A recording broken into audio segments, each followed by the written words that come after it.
ACC PM, beautiful day in Emiliano. This is more like it. Everybody enjoying the sunshine, out and about doing their thing, but business is still taken care of right here in the hallways, the Ritz-Carlton.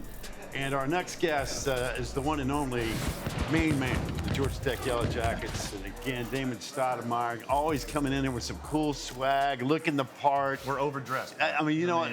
He never comes in here with stuff you can buy off the rack. He's always got something cool going on, one way or the other. That's it. Coach, good seeing you again. Good seeing you. You know, you just said, there's no time off, man. We're just grinding.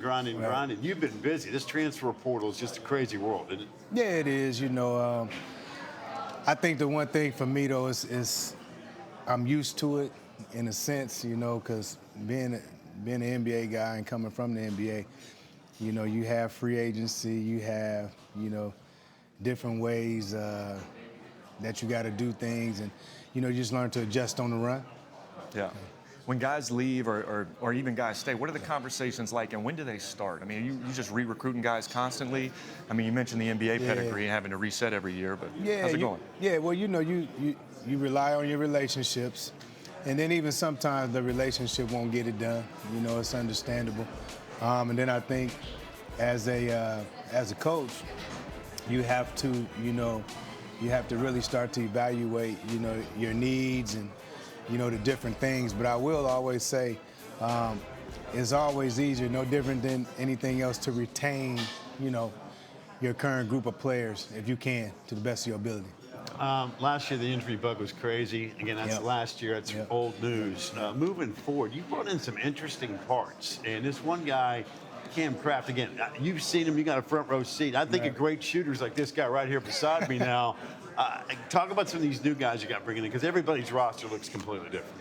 Yeah, well, Cam is, I think, one of the best shooters in the country. He can shoot off the bounce. He can catch and shoot. He can play in ball screens, pin downs. He's a really versatile scorer. He had a 40-point game this season. And I look forward to coaching him, and, he's going to give us some space for those big guys that I have. Do you sell the fact that, teach these guys to play like you? I mean, you mentioned ball screens, tough shot maker, a guy like Cam. I mean, do you teach them like, hey, this is what I did, I'm going to show you how to do all that? Well, in a lot of respects, yes. Sometimes, guys play different than me, obviously, but at the same time, too, they all aspire to not only want to play on a high Division I level, but, make some money when they're done playing. So, obviously, I'm selling that, and, Cam is a guy that I think can come in and have immediate contributions for us. I imagine he would be like, we're playing one-on-one for the commitment, and coach is going to get it done. That ever happened? It hasn't happened, nor will it ever happen, because when you get to a certain age, you got to let it go. You got to know your limitations, right? Yeah. Play to your strengths. Lamar Washington's another guy that popped up on the screen a second ago. Had a great year at Pacific, Texas Tech. You know about great guard play. How would you describe his game and how he's going to help you? I love Lamar. We're from the same hometown. He's from Portland, Oregon. He played for my high school teammate in high school, and I'm just looking forward to coaching him. He's a different type of point guard than what we've had in the past, but yet and still he's a guy. He can pass it. He can rebound it. He can rebound it and push break himself. And I would call him a guy that knows angles and knows how to get to where he wants to on the floor. And he had a couple big games and had a 40-point game this year himself. So, the toughness and, the ability to guard, I'm looking forward to having that. Just for folks at home, when you talk about it, Luke will understand this. When you talk about guards that understand angles, for the folks at home that go, well, what's he talking about? Describe that, because again, you were a great guard as well. Well, it's easy. You got shifty guards, you got smaller shifty guards, and then you have bigger guards. Knowing angles is you're not wasting any dribbles. You can see a seam, you can take a seam. You know how to shield the defender off and get to where you want to get on the floor. And, with Lamar, again, he's a bigger guard. And he does that really well. I was watching Brunson the Knicks last night. He's a perfect example. I just didn't want to put him in. He's not him. I know. But when you said that, I'm thinking last night I'm watching the Knicks, and Brunson just gets to the point you go, how do you guard him? And when you get a guy that understands that, Man, that separates everything, right? You can get that kind of guy. No question. Angles and footwork. Yeah. Another guy who's got great footwork, and I remember it vividly when you started talking about this guy, but a foundation piece for you coming back. Baye Ndongo. Boozer was here. He'd be screaming Ndongo's name. Loves that.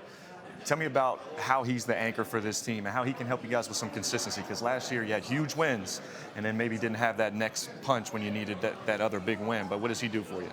And where's his game going? Obviously, the energy and the effort is a big part of his game. He can really rebound it, but it's time for him to expand his game. And I told Baye this as much. It's time to take the gloves off. Yeah. I protected him a lot. And this year, it's time for him to, expand his offensive game, do different things. He can play make. He showed a lot more of that his freshman year than he did last year. But I'm really looking forward to seeing his growth as a player. I thought that the last, 11, 12 games of last year, he was probably the best big in the league. But as we move forward, he has to expand. He has to become a little better shooter.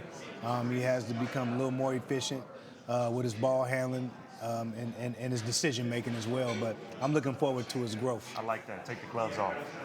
It's kind of like the show. Before we let you go, the 18-game conference schedule that was announced last week. Good, bad, indifferent from your perspective. How's it help or hurt Georgia Tech? Well, I think for me, we're a program that's trending in the right direction. Went from 14 to 17 wins, went from 7 conference wins to 10 conference wins. So, the scheduling is important, but it's just a matter of the consistency and guys getting better within the program and just keeping that trajectory going in the right direction. Overall, as a league, I think it should help. It gives us an opportunity to go out there and find some games, some quad ones, some quad twos, whatever that looks like to each coach. But it does give us a little bit of versatility, in taking away those 2 conference games and give us, 2 more non-conference. All right, before we kick you out of here, are those for sale or is that you got to know somebody? Need some gear. You got to know somebody. You got to know somebody in different places. I understand that. It's always great seeing you, man. Stay healthy. We'll see you down the road. Thank you. Here's our man, Damon Stoudamire, taking care of business.